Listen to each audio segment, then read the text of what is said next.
এমন একটা সিনেমা যেটার ট্রেইলার সবার মাথা নষ্ট করে দিয়েছিল, তবে রিলিজের পর আসলেই সবার মাথা নষ্ট হয়ে যায়। এমন একটা সিনেমা যেখানে লজিকের মায়েরে বাপ করে দিয়েছে, আর যার যেটা ইচ্ছে সে সেটাই করছে। এমন একটা সিনেমা যেটাকে অডিয়েন্স যতই খারাপ বলুক না কেন আমি তো এনজয় করেছি, কারণ এটা আমি আমার বন্ধুদের সঙ্গে দেখেছিলাম। কেননা খারাপ সময়ে তো বন্ধুরাই সঙ্গ দেয়, তাই না? अभी मैं गाली नहीं दे सकता। नहीं, गाली नहीं देना। फैमिली देखती है, वरना मैं ऐसे गाली दूं। Yes, I am talking about legendary movie Baggy 4 HD প্রিন্টে দেখে নিলাম। So today I am gonna talk about Baggy 4 with some মশলা। তবে রান্না শুরু করার আগে চ্যানেলটা অবশ্যই সাবস্ক্রাইব করুন। আরে বাহ, আপনাকে থ্যাংক ইউ। সবার প্রথমে আমি এটাই বলতে চাই, কি ছিল এটা? না মানে ভাই আসলেই কি ছিল এটা? গাড়ি উড়িয়ে সিনেমা শুরু হয়, তাও আবার জঙ্গলের মধ্যে। কিন্তু এই গাড়ি এই ট্র্যাকে আসলো কিভাবে? কি আপনার কাছে এটা বেশি মনে হচ্ছে? তাহলে আরো শোনেন। ট্রেনের ধাক্কা খেয়ে এই বান্দা শরীরের সমস্ত জায়গায় রক্ত নিয়ে হাসপাতালে যায়। লেকিন এক সেকেন্ড, পুরো শরীরে রক্ত কিন্তু ক্ষত কোথাও নেই। আইলা জাদু, যেই কারণে এই বান্দা 7 মাসের জন্য কোমায় চলে যায়। এরপর যখন সে কোমা থেকে ওঠে তখন আমার মাথায় একটাই প্রশ্ন আসে, কেন ভাই, কেন তুমি কোমা থেকে উঠলে? না উঠলে তো সিনেমা তাড়াতাড়ি শেষ হয়ে যেত। কি বললি তুই? বলাই তো হয়নি, এখানে টাইগার ভাইয়ার নাম হচ্ছে রনি। রনি কোমা থেকে উঠেই শুধু আলিশা আলিশা করে, যেখানে প্রত্যেকেই তাকে বলে যে আলিশা নামের কেউ তো নেই। আর তার ভাই তাকে বলে যে আলিশা নামের একজন আছে, সে হচ্ছে অ্যাঞ্জেল আলিশা। তোমার কি তাকে লাগবে? এটা শুনে আমাদের রনি ভাইয়ের মাথা নষ্ট হয়ে যায়। আর সিনেমাতে আমাদের সঞ্জয় দত্ত ভাইয়া আলিশার অস্তিত্ব মুছে ফেলার জন্য রনির চারপাশের সব কিছু চেঞ্জ করে দেয়, এডিট করে গাড়ি থেকে আলিশাকে রিমুভ করে দেয়, তার ভাইকে দিয়ে মিথ্যা বলাই রাতারাতি কবর বদলে দেয়। কিন্তু আফসোস, অল্প কিছু টাকার জন্য এই পেইন্টিংটা রিমুভ করতে পারে না। তো এখন আপনি বলতে পারেন যে তারা এই পেইন্টিংটাকে পুড়িয়ে ফেলতে পারতো অথবা হাতুড়ি দিয়ে ভেঙে ফেলতে পারতো। তো ব্রাদার, আপনি তো এটা বুদ্ধিমান মানুষের মতো কথা বলে ফেললেন। এই সিনেমা দেখার সময় কোনো বুদ্ধি কাজে লাগানো যাবে না, যেমনটা তারা সিনেমা বানানোর সময় বুদ্ধি ব্যবহার করেনি। এই কারণে তারা সেই পেইন্টিংটাকে শুধু হাইড করেছে। বাই দ্য ওয়ে, এই পুরো বাড়িটা আগুনে জ্বালিয়ে দেওয়া হয়েছিল, সব কিছুই পুড়েছে শুধু এই পেইন্টিংটা ছাড়া। এখন আপনি হয়তো বলবেন এটা কিভাবে সম্ভব? তখন এরা হয়তো বলবে যে আমরা সিনেমা বানানোর সময় এতটা বুদ্ধি ব্যবহার করিনি, তাহলে তুমি সিনেমা দেখার সময় কেন এত বুদ্ধি ব্যবহার করছো? এখানে যখন কিছু গুন্ডা আসে আমাদের রনি ভাইয়া ভাবে সে হয়তো আবার হ্যালুসিনেট করছে, কিন্তু সে তখন হুঁশে আসে যখন তার পেছনে আগুনের ঝটকা লাগে। কিন্তু আমার সাদা মনে একটা সাদা প্রশ্ন, এই সব লোকজন এই মাস্কের মধ্যে দিয়ে কি স্পষ্ট দেখতে পাচ্ছে? এইটা তুমি বুঝবে না। এরপর রনির ভাইকে গুন্ডারা অ্যাটাক করে, যেখানে ঘাসের নড়াচড়া দেখে প্রথমে আমি ভেবেছিলাম হয়তো কোনো জঙ্গলি পশু চলে এসেছে, বাট না, এগুলো ছিল ভিলেন্স, যারা এর মধ্যেও সুপার ফাস্ট, অনেক জোরে দৌড়াতে পারে। শেষমেশ রনি এই সব ভিলেনদের বন্দুকের গুলি থেকে তার ভাইকে তো বাঁচিয়ে নেয়, কিন্তু এই বাঁশির সুর থেকে বাঁচাতে পারে না। ভাবতে পারছেন, এই বান্দা তার এন্ট্রি সিনে নিজেই বাঁশি বাজিয়ে বিজিএম দিচ্ছে। বাহ, क्या बात है सर, क्या बात है सर। চাইলে কিন্তু এই বান্দা রনিকে এখানেই শেষ করতে পারতো, কিন্তু আমাদের সঞ্জয় দত্ত ভাইয়া এটা নিষেধ করেছে। লেকিন এক সেকেন্ড, তাহলে এখানে এই সব গুন্ডারা কি তার অটোগ্রাফ নিতে এসেছিল? মানে বুঝলাম না। ওপস, সরি, আমি আবার ব্রেইন ব্যবহার করে ফেলেছি। আর এই কাহিনীর পাস্টে গেলে দেখা যায় রনি একজন নেভি অফিসার, যে সমুদ্রে গিয়ে দেশকে রক্ষা করে না, বরং ছাপড়ে টিকটকারদেরকে ধরে। আর এখানেই এন্ট্রি নেয় আলিশা, যে একজন ডাক্তার। এই রকম ডাক্তার হলে তো আমার বন্ধুরা প্রত্যেকদিন অসুস্থ হবে। এই আপা এমন একজন ডাক্তার যে শুধুমাত্র অল্প একটু কেটে গেলেই অ্যাডমিট করে নেয়। এটা দেখেই রনি আলিশার প্রেমে পড়ে যায়।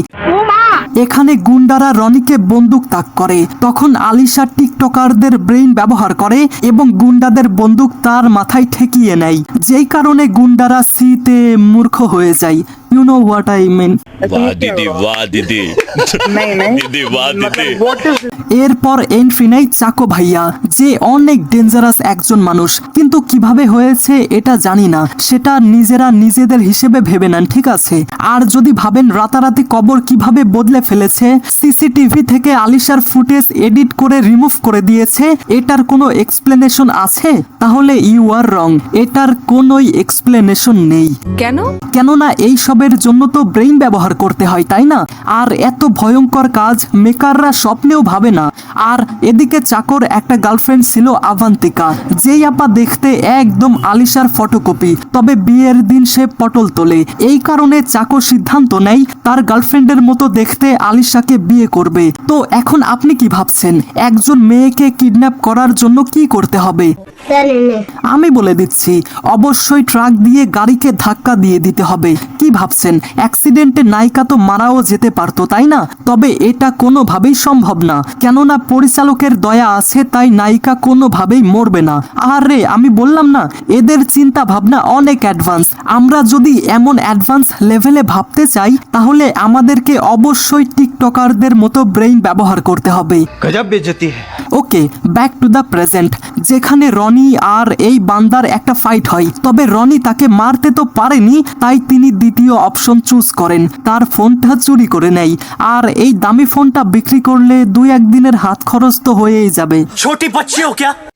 আপনি যদি ভাবেন এত বড় গ্যাংস্টার তার ফোনে লক লাগিয়ে রাখবে, তাহলে আপনি একদম ভুল। সে তো অনেক ইন্টেলিজেন্ট, যেই কারণে লক লাগায় না। যেখানে রনি ভাইয়া অলিভিয়ার কল দেখতে পাই, মানে মিস কল মনে হয়।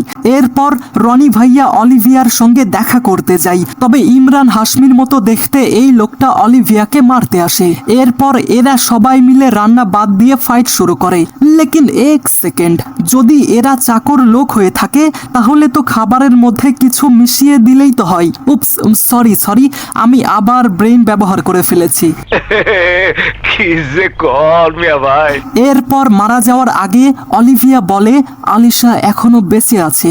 অলিভিয়া আরো বলে এই গুড নিউজটা দেওয়ার জন্য আমার কিন্তু একটা পার্টি চাই, কিন্তু রনি বলে আমার কাছে তো বেশি টাকা নেই। যেই অভিমানে অলিভিয়া পটল তোলে। I am just kidding bro. যাই হোক, মজা করলাম। आइंदा मेरे साथ ऐसा मजाक किया ना तो मुंह तोड़ दूंगी तुम्हारा। এদিকে আলিশা চাকর সঙ্গে একটা গেম খেলে, যে রনি যদি 1 বছরে আমাকে ভুলে যায়, তাহলে সে তাকে বিয়ে করবে। এরপর সে বলে আমি রনির সঙ্গে দেখা করতে চাই। আমাদের ভিলেন সেটা মেনেও নেয়। রনির সঙ্গে দেখা হওয়ার পর আলিশা চাকোকে বিয়ে করতে রাজি হয়ে যায়। তারপর রনিকে টর্চার করতে শুরু করে, যেখানে শুরু হয় একটা ফাইট। আমাদের রনি ভাইয়া এখানে এমন সব ফাইট করেছে, যেটা শুধু গুন্ডাদের সঙ্গেই হয়নি, বরং লজিকের সঙ্গেও হয়েছে। লজিকের মায়েরে বাপ করে দিয়েছে, কি আর কইতাম। আর বলো না ভাই।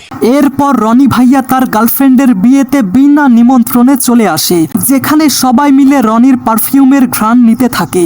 রনির পারফিউম ভালো না লাগাই তারা কুড়াল দিয়ে ফাইট শুরু করে। বুঝলাম না বিয়েতে সবাই কুড়াল কেন নিয়ে এসেছে। যাই হোক, এখানে রনি ভাইয়া এক এক করে সবাইকে মারতে থাকে। আর সব থেকে মজার বিষয় হচ্ছে, এরা একসঙ্গে না এসে একজন একজন করে আসে। তবে এই সব গুন্ডাদের একটা জিনিস আমার অনেক ভালো লেগেছে, তারা রনির পারমিশন ছাড়া তাকে টাচও করে না। মানে রনি ভাইয়া যখন একজনকে মারছে, বাকি সবাই পেছনে দাঁড়িয়ে হাত নাড়িয়ে কি যেন করছে, তবে রনিকে আঘাত কিন্তু করে না। এটা দেখে সত্যি স্যালিউট, যে তাদের পরিবার তাদেরকে অনেক ভালো শিক্ষা দিয়েছে। তবে রনি ভাইয়ার অ্যাকশন সিকোয়েন্স এতটাই ব্রুটাল যে এটা দেখে অ্যানিমেল এবং মার্কো মুতে দেবে। মানে আমাদের রনি ভাইয়া যখন ব্রুটাল ভাবে কাউকে মারে, এমন ভাবে রক্ত বের হয় যেন কেউ পান খেয়ে পিক ফেলছে। ব্যাস, শুধু রক্তের কালারটাই একটু অন্যরকম। ফাইনাল ফাইটে রনি এবং চাকর ফাইট স্টাইল একটু অন্যরকম, কেননা এখানে লড়াইয়ের থেকে চিৎকার বেশি হচ্ছিল। আর বয়স হয়ে যাওয়ায় চাকো বেশি চিৎকার করতে পারেনি, যেই কারণে সে এখানে পটল তোলে। এরপর একটা হ্যাপি এন্ডিং গানের সঙ্গে সিনেমা শেষ হয়ে যায়। আর এই সিনেমাতে কোনো ওয়ার্নিং ছাড়াই 5-10 মিনিট পর পর একটা করে গান চলে আসে। যাই হোক, এই সিনেমা আমি পুরোটা দেখেছি, তাই এখন আপনাদের কাছে একটু দোয়া চাই দেখি আপনারা কত দোয়া করতে পারেন সেটা আমি কমেন্টে দেখব। সিনেমা দেখে আমি অসুস্থ হয়ে গেছি। প্রচন্ড মাথা ব্যথা করছে। হ্যাঁ হ্যাঁ, মাথা ব্যথা করছে। তাইলে আন্টি আজকের মতো আমি যাই। হ্যাঁ, ঠিক আছে তুমি যাও। Thanks for watching guys.